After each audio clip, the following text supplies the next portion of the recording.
명쾌한 생각, 제주 미래 토크. 안녕하십니까? 제주 미래 토크에 오신 것을 환영합니다. 진행을 맡은 조선입니다. 오늘은 우리 제주 경제의 어려움과 그 극복 방안에 대한 이야기를 좀 집중적으로 다뤄볼 텐데요. 소상공인들의 고충은 또 무엇이고 이를 좀 덜어내기 위한 해결 방안은 무엇인지 함께 모색해 주실 게스트 강성민 전 도의원님 모셨습니다. 어서 오십시오. 네, 안녕하세요. 오랜만입니다. 네. 먼저 강성민 전 의원님께서 우리 제주 경제의 전반적인 실태를 좀 살펴봐 주시면 좋겠어요. 네, 지금 현재 한마디로 민생 파탄 수준이라고 할 수 있는데요. 현재 그 제주 지역 소상공인과 자영업자들이 쌀쌀한 요즘 겨울 날씨만큼이나 상당히 어려운데 여러 통계를 통해서 알 수가 있습니다. 그 보통 제주 지역에서 한국은행 제주본부 자료를 인용을 많이 하는데요. 10월 자료를 보면 지난해 상반기죠. 도내 음식, 숙박업, 폐업 업체 수가 992곳으로요. 2022년 때보다 7.5% 증가했습니다. 올해는 그 1074곳으로요. 2023년도에 비해서 8.3%가 늘었는데 전국 평균 증가율보다 5.6%나 높습니다. 그 업종별로는 숙박업이 상당히 높고요. 그 올해 15.9%가 늘었고 음식업 폐업 증가율보단 5.9%가 높습니다. 또한 그 국회에서도 이런 통계 자료들이 나오고 있는데 그 제주신용보증재단에서 대의 변제를 하지 않습니까? 채무자들에 대해서 대신 변제를 해주는 건데 그 올해 상반기에 141억 원이거든요.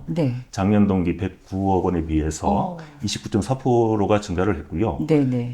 21년 135억, 22년 102억 원에 비해서 지난해는 363억 원으로 급증했습니다. 올해는 더 심각할 것이라고 보고 있고요. 지금의 상황은 제가 봤을 때 코로나 때보다 더 어려운 것 같습니다. 아, 그렇군요. 제주도 같은 경우는 1차 산업도 비중이 꽤 되지 않습니까? 그렇죠. 그래서 혹시 1차 산업에 대해서는 좀 상황이 어떤지도 조금 살짝 말씀해 주시면 좋겠습니다. 요즘에 또 농민분들의 그런 부채율이 상당히 높다고 이야기를 들었거든요. 농민 부채율은 이미 전국 최고율이라는 것은 여러 언론을 통해서 매년 이렇게 보도가 되고 있는데요. 올해 9월 말 기준 제주 지역 예금은행 연체율이 0.94%입니다. 이 또한 전국 0.45%에 비해서 2배 정도 높고요. 그 농지 문제, 예금 이런 문제들은 그 농지 매수 제한을 법적으로 많이 최근에 규제를 하고 있고, 그래서 최근에 부동산 경기가 안 좋으면서 도내 농지 거래가 상당히 많이 감소를 했고, 그래서 담보력이 하락하는 이런 수준이 되다 보니까 이런 현상이 벌어진다고 볼 수 있고요. 이러한 현상들이 연체율 회복에 상당히 큰 장애가 되고 있는 것 같습니다. 특히 그 지난해 평방미터당 농지 가격이 18만 5천 원이었는데 2021년 평방미터당 22만 원에 비해서 비교할 때 15.9% 정도 났습니다. 그리고 경매 상황도 언론에 많이 보도되고 있는데 토지 경매 낙찰가율도 54.3%로 전국 광역단체 중 지금 현재 제주도가 최저 수준이라는 걸 알고 있어야 될 것 같습니다. 그러니까 이제 제주도의 전체적인 산업 비중을 봤을 때 서비스업, 관광업, 외식업 포함해서요. 그리고 이제 1차 농업 파트까지 굉장히 위기 상황이라는 걸 얘기를 해주셨는데 강성민 전 의원님께서는 지금 현재 제주 경제의 이런 어려움과 침체가 어디에서 비롯되었다고 생각하시는지요? 구조적인 문제라고 할 수 있는데요. 앞서 말씀했듯이 관광 산업이 좀 침체고 부동산 경기에 따른 또 건설, 토목 산업, 전통적인 산업들이 의존을 많이 하고 있는데 이 분야들이 워낙 어렵기 때문에 이런 현상이 벌어진다고 할 수 있습니다.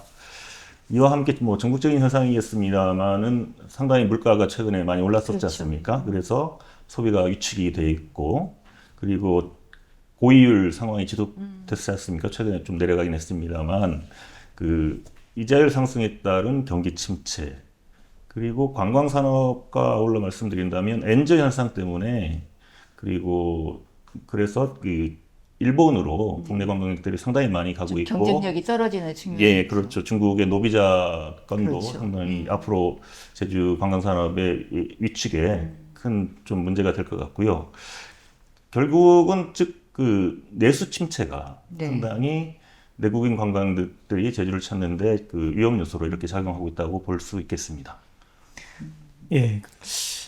그래서 이제 그 제주 관광이나 이제 제주 경제를 분석할 때 주로 이제 이야기되는 부분이 그 관광업이라는 것이 외부 요인에 상당히 변동성이 그렇죠. 큰 산업이다. 그렇기 때문에 관광객 감소가 직접적으로 이제 제주도민들에게 와닿다 보니까 네. 이런 관광객 수 변화가 이제 곧바로 매출 감소로 이어지는 것이 문제인 것 같은데 어떻게 보십니까, 원님? 네. 그 5인 이하, 10억 이하에 종사하시는 분들이 음식업이나 숙박업에 그렇죠. 종사하는 소상공인들인데요. 이러한 문제들 때문에 여러 관광산업 침체 등의 여러 문제들 때문에 그 소상공인들이 폐업을 하기 때문에 그 공실률이 상당히 높아지고 있는데 통계청 자료에 의하면 지난해 4분기 기준 제주 지역 중대형 상가 공실률이 10.2%입니다. 네. 이 또한 그 동년 대비 5.9%나 이렇게 올라간 거거든요. 근데 문제는 앞으로 이게 더 심각해질 것이라는 예측이 되고 있습니다. 그래서 행정 차원에서 이러한 문제를 해결하기 위한 방안들이 마련돼야 되지 않나 이런 생각을 합니다. 네. 그렇다고 보면 제주도정의 경제정책이 굉장히 포인트가 돼야 될 것 같은데 좀 우리가 살펴볼 필요가 있지 않을까요? 네네. 지금 도정 역시도 지금 도정이 출범을 한 지 한 2년 반 정도 돼가고 있는데 그 소상공인 자영업자보다는 우주산업이라든가 신산업, 미래산업에 관심이 상당히 많다 보니 예산 투입이라든가 정책의 기조가 이쪽으로 좀 기울어지지 않나 이런 생각을 하는데요. 이럴 때일수록 그 소상공인과 자영업자에 대한 관심이 상당히 많아야 된다고 생각하겠고요.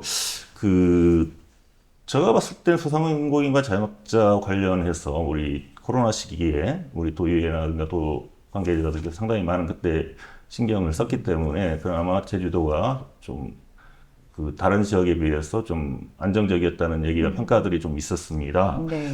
지금 어떻게 보면 비슷한 큰 프로젝트들이죠. 상장기업 유치를 하겠다 아니면은 우주산업을 활성화시키겠다라는 크고 좀 장기적인 프로젝트에 집중을 하다 보니 그렇게 하는 반면에 이제 소상공인들에게 실질적인 지원을 할 수 있는 정책들은 좀 부족하지 않나 그런 생각을 하게 됩니다.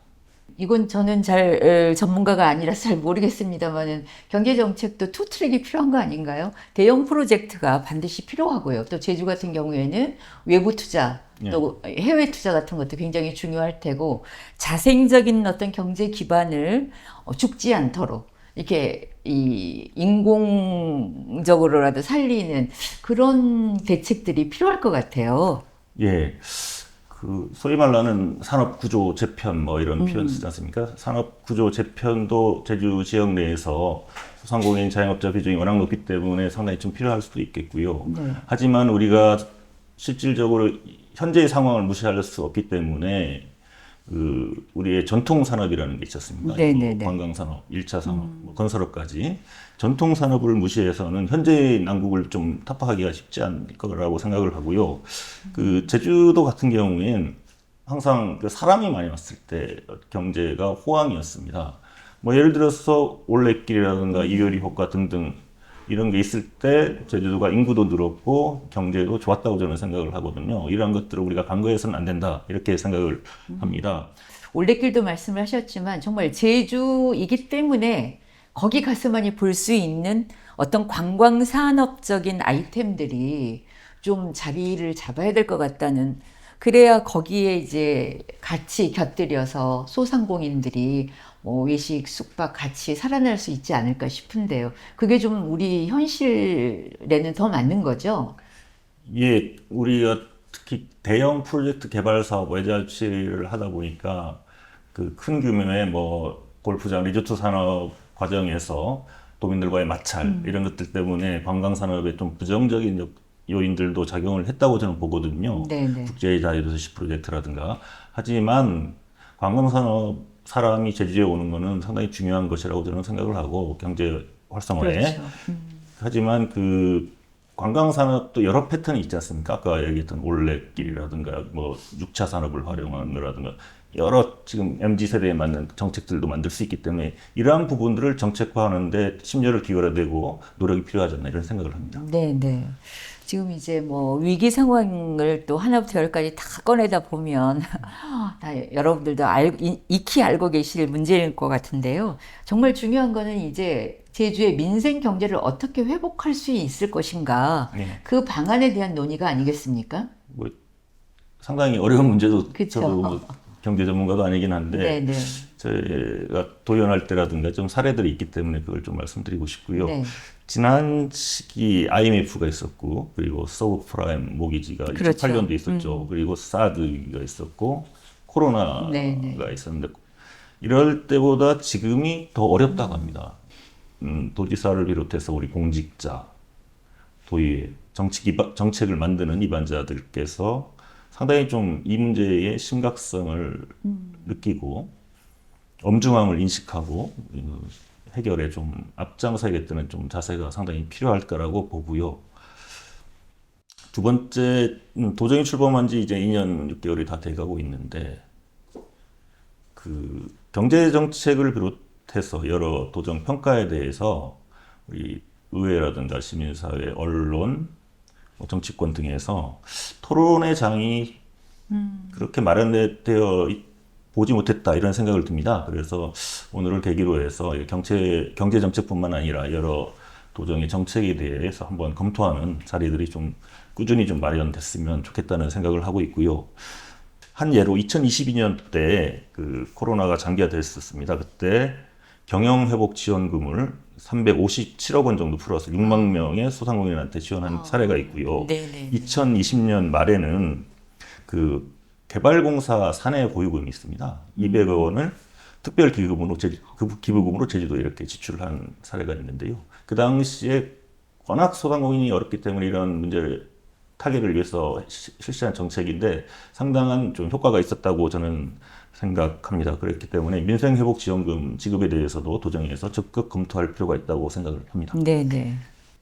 당장의 어떤 소상공인들과 골목 상권을 지원할 수 있는 개별 정책들이 발굴되고 충분한 지원을 통해서 소상공인들이 피부에 와닿는 실질적으로 도움을 받을 수 있는 정책들을 발굴하는 것도 중요하지만 경제 구조 아니면 산업에 대한 재편 네. 이런 구조적인 문제를 변화를 통해서 경제 구조의 체질을 바꿔가는 것에 대한 논의도 시작을 해야 할 거라고 좀 보이는데 장기적으로. 네, 장기적인 네. 관점으로 네. 그 부분에 대해서는 또 어떻게 풀어나갈 수 있을지 궁금합니다. 어쨌든 도정이 최근에 우주 산업 그리고 시대 분위기에 맞게 기후 관련 에너지 전환 사업들을 상당히 많이 추진하고 있는데 뭐 이런 사업들을 당연히 저는 또 할 수 있는 것들은 해야 된다고 생각을 합니다. 하지만 이러한 그 신산업 미래 산업들이 곧바로 이렇게 일자리 창출로 연결돼서 지역 경제 활성화에 도움이 되느냐 이 부분들은 토론과 분석이 좀 필요한 것 같고요. 네. 그렇기 때문에 지금의 당장 우리가 닥친 문제를 해결하기 위해서는 과거의 우리의 전통적인 산업이라든가 행정의 적극적인 재정 지원, 적극 재정을 통해서 지금의 문제를 풀어야 된다고 생각하거든요. 지금의 수준 정도는 좀 부족하다고 보고요. 보다 더 적극적으로 그 정책을 짜고 예산을 지원하는 것이 도와 의회이기 때문에 적극 재정 그리고 적극적인 새로운 정책 마련을 위해서 좀 노력해야 된다고 생각합니다. 네. 어떻습니까, 박건도님? 그 주로 자영업에 뛰어드는 그 청년들이 많지 않습니까? 네, 아무래도 요즘에 스스로 창업하고. 네. 예. 요즘에 아무래도 청년 일자리 문제가 많이 대두되면서 청년 창업이나 요즘엔 창직이라는 이름으로 이제 네. 정부에서도 많이 지원하는 그런 프로젝트들이 많이 생기고 있거든요. 정책적으로 청년들을 많이 지원하고 있는데 사실 좀 피부로 와닿을 만큼 충분하게 지원되고 있는가는 좀 물음표가 있습니다. 그런 창업이나 창직 같은 경우도 지원을 하면 초기 단계에서 인큐베이팅을 해주는 정도 네. 그리고 그 이후에는 홀로서기를 해야 된다. 이런 네네. 식으로 이제 가다 보니까 그러면 그 지원금이 끊기는 순간 살아남는 사실 창업가나 바로 생존이 문제가 네, 되는 거네요. 지금 현재 대한민국에서 제주만의 문제겠습니까? 그렇지만 곳곳에서 이제 보이는 그런 어떤 그 빈 상가들을 보면서 정말 소상공인들의 고통이 그대로 느껴지고 있는데요. 앞으로는 좀 그 정치권에서도 이런 좀 엄중한 현실 인식을 하고 그리고 다양하고 좀 구체적인 계획들이 좀 나와줬으면 좋겠습니다. 오늘 방송 함께 해주신 강성민 전도연님 감사합니다. 네, 고맙습니다. 네. 함께 해주신 시청자 여러분 감사합니다. 저희는 다음 시간에 뵙겠습니다.